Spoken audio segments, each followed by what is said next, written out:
It's that time of the year again. Premier League predictions time. Hey guys, welcome back to the channel. Welcome to another video. Yes, it is that time of the year again where we throw out our predictions for the forthcoming Premier League season. This is my personal video in which I'm going to be ranking all 20 teams that are going to be participating in England's top flight division this season.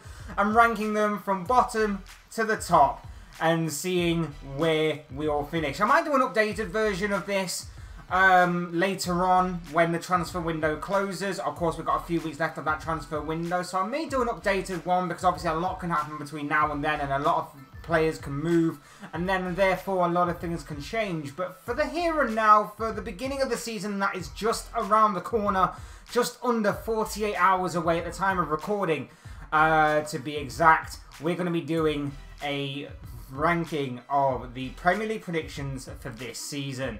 Before we go any further, I would like to remind you all to please like the video and also subscribe if you're new or haven't seen it or want to see more content like this. Both things were always very greatly appreciated. And of course, I encourage you as well to get involved in the comment section. Give me your thoughts, your comments, opinions, but most of all, of course, your predictions on the Premier League this season. Thinking about where certain teams or all teams are going to be finishing up this campaign. I'm sure your thoughts, comments, opinions, predictions, feelings, whatever you want to call it, will make for interesting reading down below in that comment section. So I do encourage you to get involved down there. Yes, I'm sorry the lighting is a bit weird and the lighting is a little bit crazy, but obviously I'm kind of being forced to work with what I've got right now, but hopefully that will change in the near future. But apart from that, let's get into the predictions. Okay, we're going to kick things off with rock bottom of the table, and unfortunately I can see Sheffield United being that 20th place team. Obviously one of the newcomers in this league, one of the promoted teams from the Championship last season. Sheffield United, of course, are going to be one of the favourites to go down anyway. Unfortunately, I just don't see them having enough individual quality when it matters most. Not that you technically need individual quality, because obviously you work more as a team, and obviously as we've seen in recent years, teams that work the hardest, teams that work well together are often teams that stay up. Sheffield United, to start off with, may surprise a few teams as certain other teams get to know them and get used to them being back in the Premier League. But then beyond a certain point, I think they may just be put out and maybe a little bit extinguished. That is why I see Sheffield United being relegated, and I think they'll finish bottom of the table. In 19th place, the Premier League season welcomes back Luton this season, but unfortunately I don't think their stay will last. Again, having been promoted from the Championship last season to the Premier League, it's a massive deal this. It's great to see a club like Luton back in the Premier League for the first time in a very long time, or at least in England's top flight division, should I say, for the first time in a very long time. Great for the Premier League, great for Luton obviously, great for their fans. Obviously, their home ground is a bit unique and a bit different to what many other Premier League or Premier League regulars will be experiencing or have experienced throughout their time here. But it is going to be very intriguing to watch Luton back. I think like Sheffield United, they'll surprise a few teams. I think at home they may actually fancy their chances a bit more. I think they may go down a little bit of the Nottingham Forest route of last season, where they try and use their home form as a bit of a fortress, and whatever they get away from home will be something extra that they can take with them. Unfortunately, like Sheffield United again, I just don't see them having that individual talent, that individual brilliance, that individual sort of speciality to get them out of deep trouble when they are in it. And unfortunately for Luton, I see their return to the top flight division being a pretty short one. But it'll be fun to see them whilst they are here. In 18th, I'm going to go with Bournemouth. I'm going to go with Bournemouth on this. It's been a strange... last season was a bit strange for Bournemouth. Many people predicted them to go down last season. They didn't. Gary O'Neill did a fantastic job of managing to defy the odds and, of course, steer Bournemouth to safety, especially after the first 4 games of the season, where Scott Parker didn't exactly do a great job. And then when Gary O'Neill came in, many people were saying, well, they're definitely gone now. Oh, how wrong everybody was, including myself on that, of course. I was definitely wrong on that score.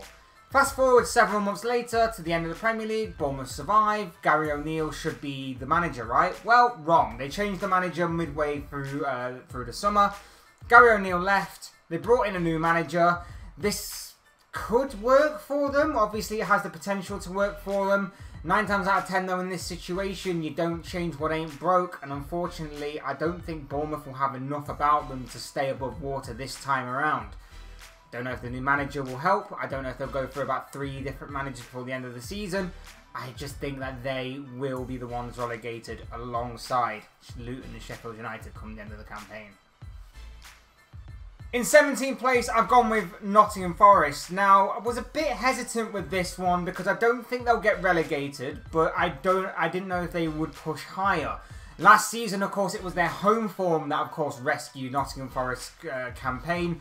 Their first season back in England's top flight division saw them be pretty entertaining to watch at times. They were pretty incredible to watch. And under Steve Cooper, who was on the verge of potentially being sacked, or reportedly on the verge of being sacked multiple times across that entire campaign, Forest decided to stay with him, and their patience was rewarded by obviously keeping their heads above water and maintaining their Premier League status for another season. I see it being another similar season in which their home form carries them. They have tremendous support, Forest, whether it be home or whether it be away.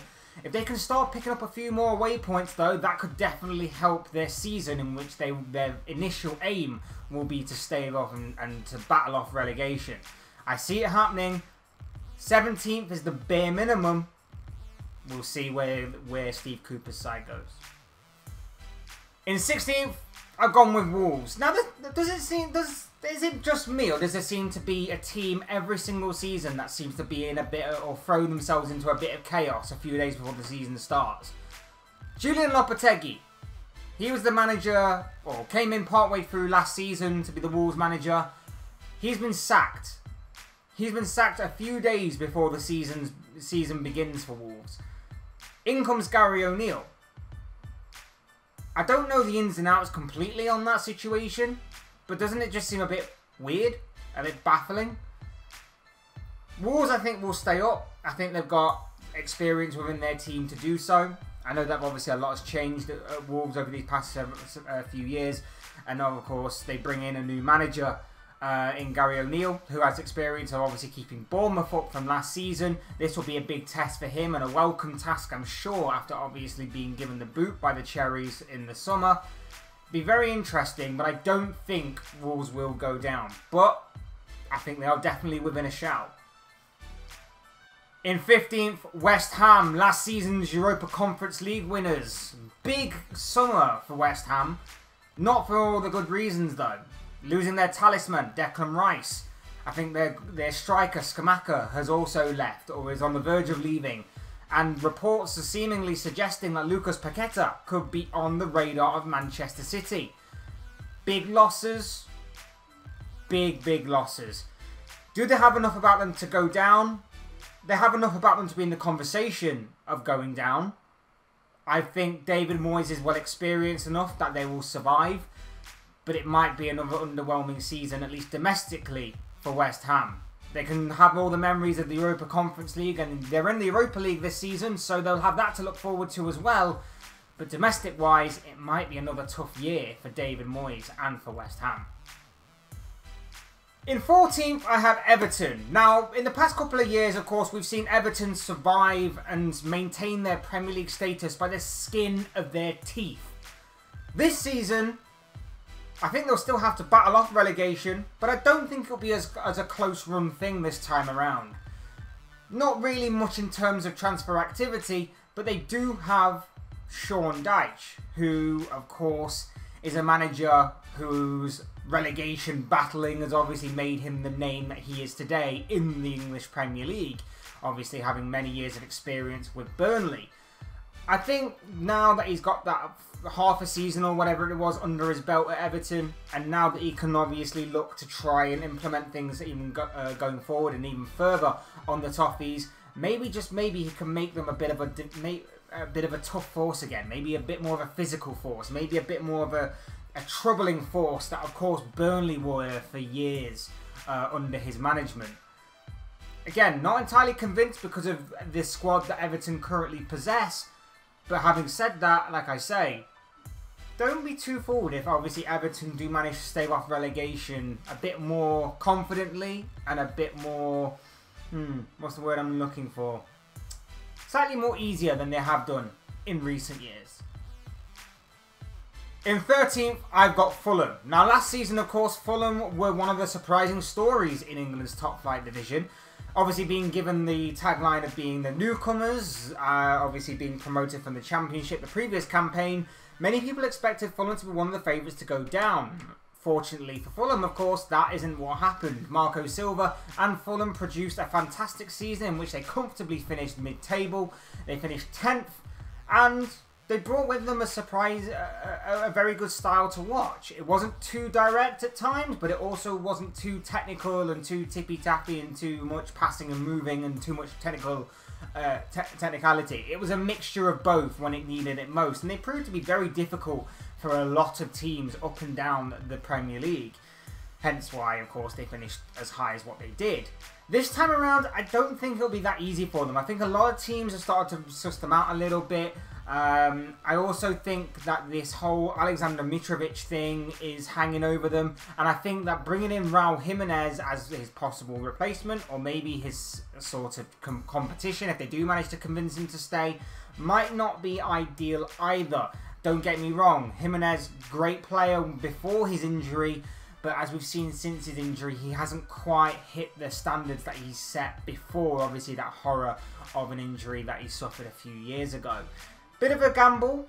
One that could potentially work out though. We've seen in the past how new sceneries, new challenges do seem to entice and obviously change players for the better. So we'll have to wait and see on that one. But I don't think Fulham are going to endure quite as safe of a season, shall we say, as what they did last time out.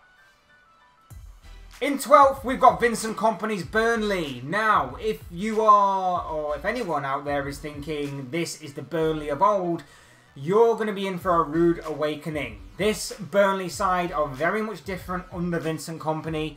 He has managed to change so much in just over a year, of course, of being the manager of Burnley Football Club, taking over, of course, on a permanent basis from previous manager Sean Dyche, of course. I know there was a bit of an interim thing there, but that is what it is. But permanent manager-wise and long-term manager-wise, Kompany took over from Sean Dyche to an extent, and of course has changed Burnley a lot. If you think this is the same Burnley that are very physical, that are very much stamina enduring, very much going to be battling you on the pitch in every terms of that word. They will still battle, of course, but they won't probably be as physical or as direct as what we were accustomed to under the Burnley of old. This is a different Burnley side that mix it up a lot under Kompany, and of course last season in the Championship they got their reward by bouncing straight back up to the Premier League. Be interesting to see how Kompany can do in the Premier League. He's a young manager, a sort of Pep Guardiola prodigy, I guess you'd say. Obviously, being under that manager for so long during his playing career, and of course, strangely enough, Burnley have got Manchester City on the opening day of the season, so you can see how that worked out for the Sky Sports narrative.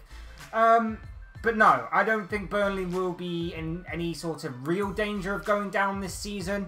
But I'm going to be very intrigued to see how Burnley adapt, how Burnley change, and how Vincent Kompany continues to grow as a manager. 12th place finish, I think, is pretty safe and sound as far as what Burnley are concerned. In 11th, we've got Crystal Palace. If you were to say several months ago that Roy Hodgson would have been the saviour of Crystal Palace after enduring several months of Patrick Vieira not being able to score many goals and obviously not being able to win a game for Crystal Palace, a lot of people would have laughed at you. I laughed at it. I said, why would you go backwards to Roy Hodgson after spending a year and a half under Patrick Vieira trying to change the culture and trying to change the club to a more modern style of play? How wrong and how much of a fool was I? Roy Hodgson took over at Crystal Palace partway through the season, and suddenly Crystal Palace were not only winning games, but they were scoring plenty of goals, which is not something I probably would have assumed with a Roy Hodgson side. But that's the way it turned out. A middle-of-the-road kind of season is what I'm expecting from Palace here. They'll go through their ups and downs as they normally do. They'll probably take a few points off teams you wouldn't expect. They'll probably drop points to teams that you would expect them to beat. and then the rest are sort of inconsistent wise. Middle of the season, middle of the table finish. Obviously, you've got your bright sparks in that Palace team. Either Eze, if he's going to still remain there. Elise, if he's still going to remain there. Young squad building up, of course. Roy Hodgson adds that experience and adds that sort of, you know, direct approach that Palace will use from time to time. Selhurst Park will be as hostile as ever. Yeah, Palace will be pretty safe as per usual. Pretty middle-of-the-road kind of season as far as what Palace are concerned, I reckon. In 10th, I've got Brentford. Now, this one's going to be interesting to see how Brentford do this season. A lot of people have expected them to suffer with second season syndrome last season, but actually they were pretty comfortable, sat in 9th position, and for a lot of the season were being talked about as maybe challenging for a European football spot. That never actually materialised, but a 9th place finish is still pretty solid for the Bees and for Thomas Frank's side. Opening the first half of the season is going to be interesting. Are they going to be able to cope with the loss of Ivan Toney? Not just his goals, of course, but for everything else that he adds to this team in terms of his work rate and his pressing and his leading from the front. Obviously being a star striker for the Bees. That's going to be intriguing to see if they can cope without him for the first half of the season. But Brentford, of course, knew that going into the transfer window. I'm sure they've got that covered, whether it be already in their squad or someone that they've brought in. They are very good at obviously recruiting, and Thomas Frank is very smart in terms of identifying what he needs or asking for what he needs and what he wants within his squad. Middle of the road kind of season again, I reckon, for Brentford. I think, again, they'll go through patches where they are unbeatable and they're unplayable. I think they'll go through patches where they will lose to certain teams that you should expect them to beat, and maybe they'll take points off of teams that they're expected to lose against. I think it'll just be that kind of season again for Brentford in terms of inconsistency. But they'll be safe, they'll be sound, and they'll be comfortably in mid-table. Now in 9th, I've gone with Aston Villa. I think Villa could potentially push higher under Unai Emery, and I think they've done brilliantly well since obviously Unai Emery's took charge, leading them to a 7th place finish last season. And obviously over the summer, they've brought in some absolute quality signings, some very much underrated signings in my opinion, in the likes of Pau Torres. I think Yuri Tillemans is a great signing for them, and of course Diaby as well. Coming in, I think is going to be pretty damn good as far as what Villa are concerned. I think they could push higher, but I'm giving 9th as a minimum because I think, and I've got a feeling that as the season goes on, they might start dropping points because they might be prioritising that Europa Conference League. We saw what happened with the Europa Conference League to West Ham last season, in the fact that they prioritised the Europa Conference League and it took a toll on their domestic performance. It could potentially happen again with Villa, but I think Villa are more prepared. My only issue with Villa is, are they going to be, are they eventually going to get used to maybe playing 2 games a week? It might not be a bad thing for maybe the group stages, because you'd still probably expect Villa to qualify in the group stages, depending on, regardless of who they get, because of the kind of competition it is. But at the same time, maybe as it gets later on, maybe it gets into the knockout stages, maybe it might start taking its toll on their domestic performance as well. And like I say, Unai Emery is class at European competitions. So it wouldn't be a bad thing, would it, for a mid-table finish and to also get a Europa Conference League trophy under your belts as well. You still get into European football for next season as well if you do win that competition. So there is a safety net to fall back on there for Villa. But they are showing ambition, they are showing that they're moving in the right way, and I'm very intrigued to see what the future holds for Unai Emery and Aston Villa going forward. Now number 8, with a massive question mark above their heads, is Tottenham Hotspur. I was debating this one because I could have put Tottenham anywhere between 7th and maybe 14th. In this list, and I don't think many people would have questioned it. I don't think many people would have questioned anywhere between those spaces, because I don't know what to expect from Tottenham this season. I don't really know what to expect from them. And there's a lot of question marks over Harry Kane. If he goes, will Tottenham be worse? I've said before, I don't think Tottenham will be worse without Harry Kane. If anything, I think they may be a bit better as a unit. I think they'll be a bit better as a squad. But ultimately, they won't have that individual brilliance to win games single-handedly, which the bigger teams do have. And I know it sounds a bit controversial and a bit contradiction when I say that, but you get what I mean. The top teams have individual players that will win them games here and there. The tough games are the ones that you need to grit together as a team and just grind out a result. Tottenham can grind out results, but do they have the individuals to go on and further those results against other teams when you need it most? I don't think without Harry Kane they necessarily do.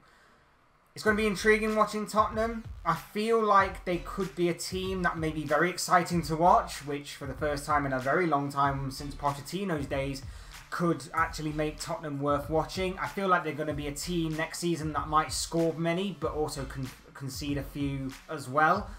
I think Tottenham might be interesting next season. I genuinely do. I think they've made some decent signings across the summer.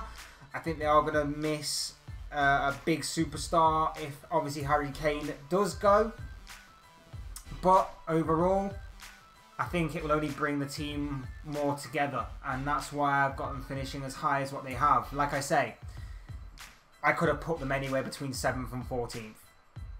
Genuinely could. So I've decided I'm going to go with 8th. Finish above Villa because obviously they don't have European football next season. So that could also be a bit of a bonus to them as well.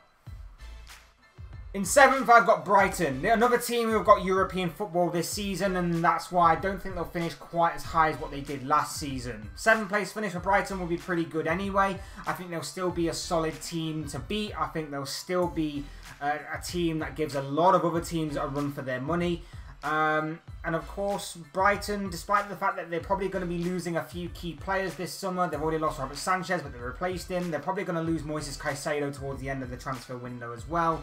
Probably lost a couple more. Obviously, they've lost Alexis McAllister as well. So they've lost a few big name players, have Brighton. But at the same time, I know for a fact that they have got some good scouting, some good recruitment. And I can guarantee they're probably waiting to go, ready and rearing to go for the new season to fill in those gaps and those voids, to bring in a new set of players and a new set of superstars that Brighton's wheel keeps on spinning, so to speak. Again, Europa League football could take its toll on them, which is why I've got them finishing a place below where they finished last season. But at the same time, still going to be another solid season for the Seagulls. In 6th, I've got Newcastle. Now, hear me out on this one, because the teams that I've got in 6th, 5th and 4th could all be interchangeable. All be interchangeable. And these are the ones that when I say I might do another one of these when a transfer window ends, these are the 3 I'm looking at in particular and thinking this could change, because Newcastle did phenomenally last season. Had one of the best defensive records last season, were brilliant throughout the entire campaign, and of course were well deserving of a top 4 spot, which ultimately gets them Champions League football this season. Champions League football returning to St James's Park this season is going to be fantastic for Newcastle fans. It's going to be fantastic for the Premier League, going to be fantastic for the Champions League, fantastic for Newcastle as well. Brilliant, fantastic, well done. This season, I don't know. I don't think they've strengthened enough in key areas. I like the signings that they've made. I love the signing of Sandro Tonali. I think Harvey Barnes is a solid addition to their side. I think Tino Livramento and right back is a solid choice to be obviously competition and to be depth to Kieran Trippier. I like what they've done. I just don't know if it's going to be enough for them to maintain that 4th spot. I don't know if it's going to be enough for them, obviously going with 2 intense games a week. I don't know if they may have enough. So that's why I've dropped them to 6th. But like I say, I could be proven wrong. And a 6th place finish is not necessarily a bad season for Newcastle. It may seem bad because they dropped out the Champions League and obviously they finished lower than what they did in the last campaign. But a 6th place finish for a side that last season went above and beyond expectation is still a pretty good solid season when you put it into that perspective. So if it is to come true and it is to be real, 6th place finish is what I'm predicting for Newcastle, which is a very, very good season. In fifth, I've gone with Chelsea. Now again, hear me out on this. Chelsea's squad is very young. Chelsea's squad is very hungry, very determined, has a lot of potential to it. You add Mauricio Pochettino to that mixture of youth and inexperience and potential, and you could be in for one hell of a season. We know the wonders that he did at Spurs with similar sort of age range of players, with similar sort of, well, maybe not similar sort of budget, but at the same time, we know obviously what he managed to achieve at Tottenham rather than what he's obviously been given at Chelsea right now. Add Moises Caicedo to that, and I think with no European football, with just going from game to training to game to training to game to training, one game a week, every now and again you'll obviously get 2 games a week, whether it be cup competitions or whether it, of course, be a double Premier League double header or whatever it may be. I think this Pochettino side could get well driven. I think on the training ground it could get well drilled into Poch's philosophy, into Poch's ideology and way of his tactical nuance and everything. And I reckon Chelsea will be a force again next season. And of course, I don't think they'll obviously be a force to go on and be title challengers. Not yet anyway, but because this side is very inexperienced, very young, and of course it's got a long way to grow and a long way to build. So in a couple of years' time, maybe you could start talking about them being like that. But for the here and now, getting back into the top 5 at the very least is, I think, what Chelsea should be aiming for, and I think what Chelsea may achieve. Like I say, no European football I think will be a blessing in disguise for them. I think Poch is sort of the right manager in certain aspects for this kind of job. We'll obviously have to wait and see whether he can get across that finish line and winning major trophies. But we'll wait and see on that one. We'll cross that bridge when you come to it. For Chelsea, I think getting back in the top 5 is very, very on for them this season. In fourth, I've gone with Liverpool. It might be a bit biased, but I've gone with Liverpool. I'm not exactly confident about this. I'm not going to lie to you. I'm not exactly confident by putting my team in fourth. I should be more confident. I want to be more confident, but I'm not. Unfortunately, I'm not. Fourth place for Liverpool is what I think may be achieved this season for the Reds. Look,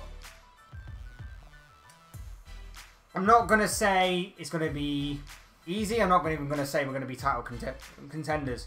What I am going to say is we've still got holes in this team to fill. And this one is a bit more on potential rather than obviously what is here for the here and now. In my opinion, we've still got question marks over our defence. And our midfield, particularly that number 6 kind of role, is looking a little bare right now. And this Romeo Lavia situation is still ongoing. We're not prepared for the start of the season, but that's not to say we won't get it right later on down the line. I'm going to go with Liverpool 4th right now, but like I say, if I am to make another one of these by the end of the transfer window, Liverpool is certainly one that I'm looking to move down. In third, Manchester United. I think they've made some great signings this summer. I think they've got a lot to build on from what Ten Hag produced last season. Obviously, they overachieved massively last season. No one was expecting them to get to 2 finals. No one was expecting them to get into the Champions League. No one was expecting them to even win one of those 2 finals, and yet they managed to achieve that all on the squad that they had.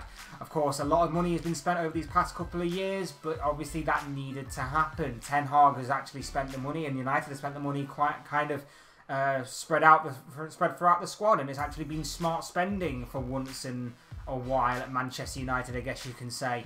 Bringing in the likes of Rasmus Højlund, Andre Onana, I think is a fantastic capture for them. And although the price tag may be a bit large on Mason Mount, I can see and understand why they would bring him into the fold.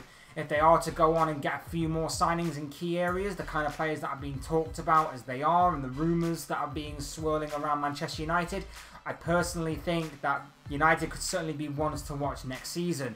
Do they have enough about them to maybe challenge Arsenal, to maybe challenge Manchester City? Their home form would seem to suggest that they do, and maybe they can pick up a few more points now away from home as well, because their away form was sort of their Achilles heel a little bit last season in key moments and in key times for United. If they can pick up a few more points in those kinds of games away from home, and I think they may be able to achieve that with obviously acquiring the likes of Mason Mount, Onana and Højlund as a starting striker, I think they may be able to do something. I don't know how much that pains me as a Liverpool fan to talk about a rival like this, but I've got to be fair and I've got to be honest.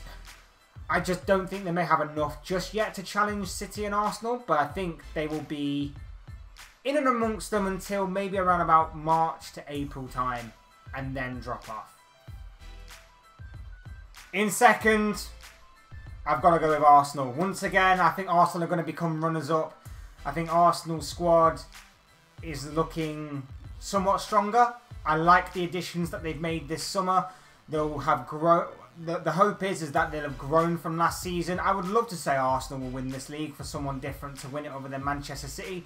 But unfortunately, I just don't think they still have the experience. I don't think they have the individual quality that Manchester City have over them that is superior. Yes, they may have took the early shot and they may have won the early battle by beating City in the Community Shield, the traditional curtain raiser for the English Premier League. But let's face it, City, they don't normally start the season off strong. It's normally the end of the season where City shift through the gears and manage to obviously step up their game. And that is exactly what we saw last season. Arsenal led the way for the majority of the campaign. And then as the pressure grew, as the demand grew, Arsenal crumbled and City went from strength to strength. And not only, of course, won 3 Premier League titles on the bounce, but they also went on to win the FA Cup as well as their first Champions League title. Monumental season for them. Monumental season for Arsenal. Spent a lot of money these past few years. Of course, they're going to welcome back Champions League football with open arms at the Emirates this season. So it's another big season in terms of that aspect for the Gunners. A lot of expectation though, a lot of demand. I'm very intrigued still as to know what Arsenal fans think of their season and what they think the bare minimum is to be achieved at the Emirates this season.